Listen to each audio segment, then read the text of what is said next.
It's all about the Heartland, the only place I feel at home.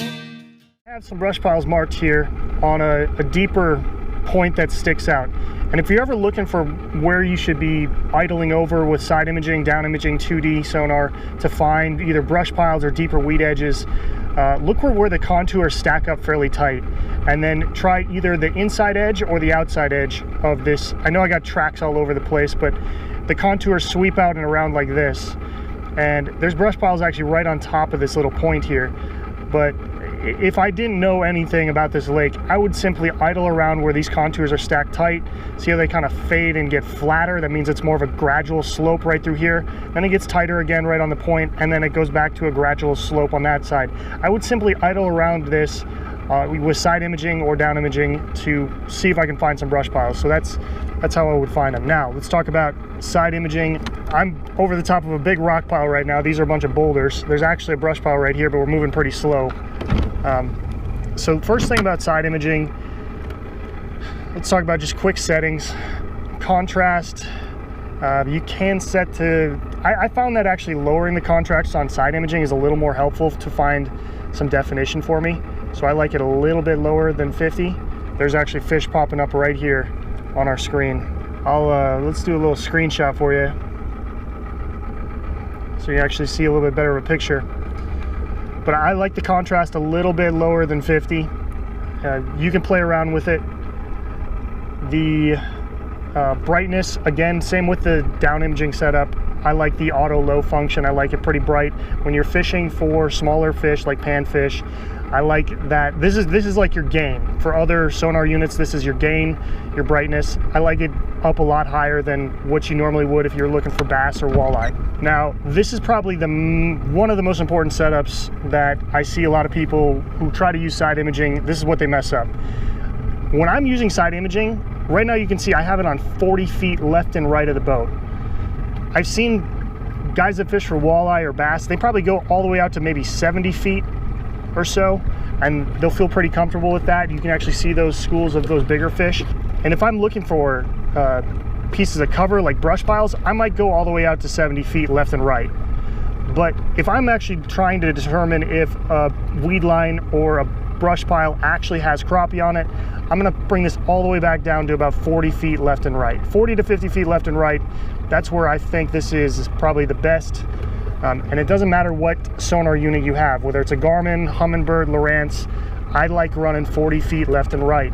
And here's why. I got fish coming up right here. These are bait fish actually. I don't think those are crappie. This rock pile drops off, there's a school of bait fish of some kind right there. Now, let's quick talk about frequency, because this is the Garmin 93SV UHD. So you see the frequency here? I have it on, this is 1.12 megahertz. It says 1120 kilohertz. Now there's two options. Typically on most sonar units, there's three options. There's a 455, an 800, and a 1 point something mega.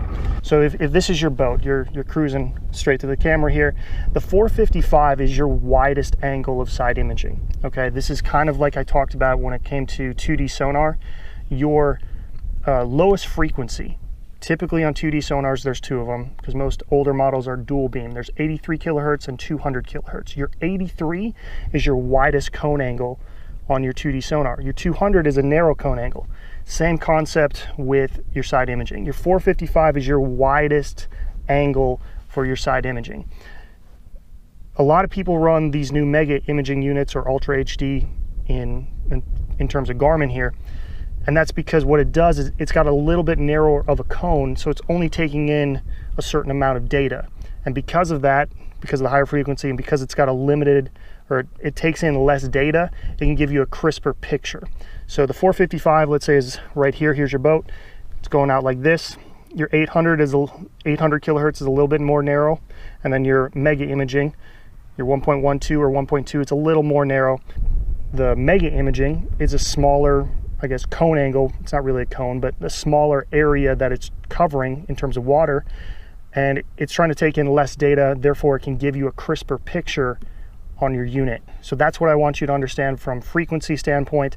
I'm going to run the 1.12 megahertz Ultra HD that this Garmin 93SV has. I like running it. It gives you a really crisp, clear image. The Humminbirds, if you have a Humminbird or a Lowrance, that 1.1 or 1.2 megahertz frequency is going to give you a really crisp image. All right, one more thing I'll show you here. When you go to Sonar setup, there's this thing called range lines. I know people a lot talk about, hey, how far, whoops, wrong button. Range lines, I'm going to turn that back on. How far away from the boat is a certain object. Now this shows you on the bottom of the screen here, it's got the numbers, and then it has the lines showing you roughly how far away from the boat. It's not exactly 25 feet. There's a certain angle, mathematical equation that it's actually not quite 25 feet away, but it gives you a ballpark estimate of where an object, or like in this case, some rocks. You got some bigger rocks down here. I'm sure there's some smallmouth and some walleye off the edges of these things. Gives you I guess an idea of where certain objects are relative to your boat. Real quick, this is your boat. This is your transducer. I'm not moving very fast right now. I'm just drifting about ½ mile an hour, but your boat's up here. Your transducer, this is to the port side, your left, starboard to your right, and everything going down, that is historical data. So all of this stuff I've already gone over with my boat. I've already drifted over. There's a school of something right there. That could be panfish, it could be some bait fish, most likely some bait fish. They look pretty small. Oh, there we go. Cool little image there. I hope you can see that right there. Oh, here's a better one. Right there.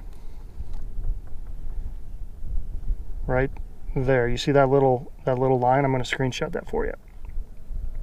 There's a fish down there. That's a bigger fish. That could be a walleye, a bass, muskie, northern, something right off the edge. But that tells me it's about 25 feet to the right of my boat. So another cool little function on these units. And the last thing, if you go to your menu setup and go to Sonar setup, kind of the last thing I wanted to talk about, and I talked about it in the 2D sonar and the down imaging, that's the color scheme here. I like running the orange crawfish pattern. This is very similar to what the Humminbirds were, and this was the first Humminbird that I bought like 4 years ago. I'm used to this kind of color pattern. It's that gold and black pattern, but you can choose whatever you'd like. A lot of guys run this blue pattern or even this green one. So you can pick what you think is best and shows up the best. But let's go back to finding some brush piles here. All right, here we go. So it looks like I'm slowly going over top of, let's just bring that back down a bit. There's some brush piles right here. And I'm gonna go, once I see something that I like on my side imaging, like right here, there's some fish. I'll screenshot that for you. Once I see something I like on my side imaging, there's a couple things you can do. You can throw down a waypoint, or you can just slam it in reverse and go back over it with either your 2D or your down imaging. And once I go back right over the top of it, which means it's gonna show up right here, I'm gonna throw a buoy out right on top of it. So once it starts showing up and I get right over the top of it again, I'm just gonna throw that buoy out. And then we'll hop on a trolling motor and start vertically jigging or casting towards it. Oh, there it is right there. There's the brush pile. I'm gonna throw the buoy out, and here's some fish on top of it. Yep, there we go, right there. Bam. That's a good screenshot there. There's a ton of fish. Now, if you notice, those fish are kind of elongated. That's because we're not moving very fast. Same thing with the 2D sonar and the down imaging. When you're not moving that fast, all that signal's doing is pinging off the same fish back and forth to that transducer. And it's gonna kind of create that straight line. Going with the 6.6 ACC Crappie sticks rod. And I don't know if you guys saw the email that came out today from ACC Crappie Sticks, but they, along with pretty much every other fishing company in the industry, had some supply chain problems of getting, the rods were in the US, but apparently they were stuck between the ports in Illinois, where ACC Crappie Sticks is located. But I guess August 1st, they're gonna be ready to go.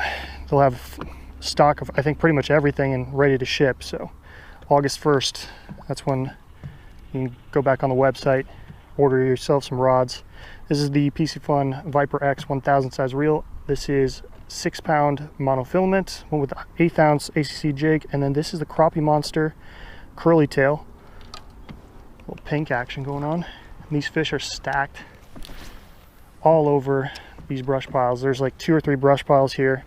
I threw that buoy out, and I actually just looked over with the side imaging, and you can see the motor's turning. It's a little difficult when you got it on spot lock to kind of see everything, but there's fish stacked between like 3 or 4 different brush piles. So I'm just going to kind of cast this thing out, and hopefully they're hungry. It just rained. Like, it just got done raining about 20 minutes ago, so we'll see how active these fish are. I cannot stress enough, if you're looking for a brand new sonar unit, even if you're looking for a used one on Facebook or Craigslist, get something with side imaging. It's going to help you so much in terms of just finding these fish. If you're fishing a new lake, fishing a lake that you know has deep weed edges or brush piles that hold fish consistently, being able to look left and right of the boat compared to your down imaging or your 2D sonar, to me it's invaluable. So if you're gonna spend money, spend it on a unit that has capabilities of side imaging. There's one. There we go. Fish number 1. I don't think he's that big. Nope. It's a little guy. It's like a 5-incher right there. See you, buddy. Well, if he's hungry enough to eat this thing, I'm sure there's some bigger crappie that are 9 to 10 inches in there. Good eater size fish. I'm wondering, should I keep some tonight? Oh, there he is. Wow, hit it on the drop. Ooh, is this a crappie? This is a crappie. This is a good one. Or I hooked him funny. I hooked him funny, I think. No. It's a better one. This would be a quality eater. Notice how he got bit on the bottom lip. It's because he hit it on the fall. When they're reeling it in, or when you're reeling it in, they're going to get hooked on the top of the lip, but on the bottom, usually that means they dove down to it. That'd be a quality eater fish. It's probably about a 9-incher. Trick when you're casting out, usually just watch the line. Probably should have high vis on when I'm casting like this, so I can see the line shoot out. Otherwise the bite's just going to feel, it's not going to feel like a thump most of the times. You're just going to kind of pull back on it, and it's just going to feel like dead weight, and then I'll start fighting. Just like that. Just like that. There's a big school down there. Oh yeah, these would be some decent eaters. See you, buddy. So I guess the 2 or 3 biggest takeaways for side imaging: get comfortable with a palette that you like. I like this orange crawfish pattern. It's very similar to what Humminbird uses. And shrink that screen. I know I talk about shrinking that screen with 2D sonar and down imaging to make sure you're only viewing about 30 feet down. Well, shrink that screen. I got this one's at 50 feet left and right, but normally I run 40 to 50 feet left and right if I'm looking for fish. If you're looking for brush piles, go ahead, expand it out to 70, 80 feet, because you're not really looking for fish. You're just looking for something that you can maybe scan over in a much closer window, or maybe with down imaging or something. There he is. There we go. That guy smacked it. Oh, dang it. Trying to catch one more to end it here, and that guy, dang it. That was a decent crappie too. That's probably about a 10-inch fish, which for this lake is actually pretty decent. See if we can get one more here. Key is to let it drop all the way down there. I'm in about 20 feet of water. These fish are anywhere from 6 feet below the surface to 3-4 feet above the bottom. There's a tap. Come on, dude. Smack it. They're right there.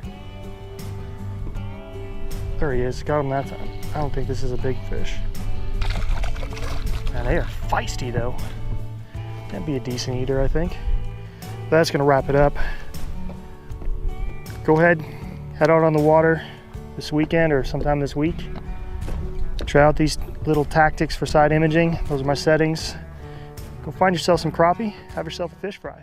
Sing a song about the Heartland, the only place I feel at home.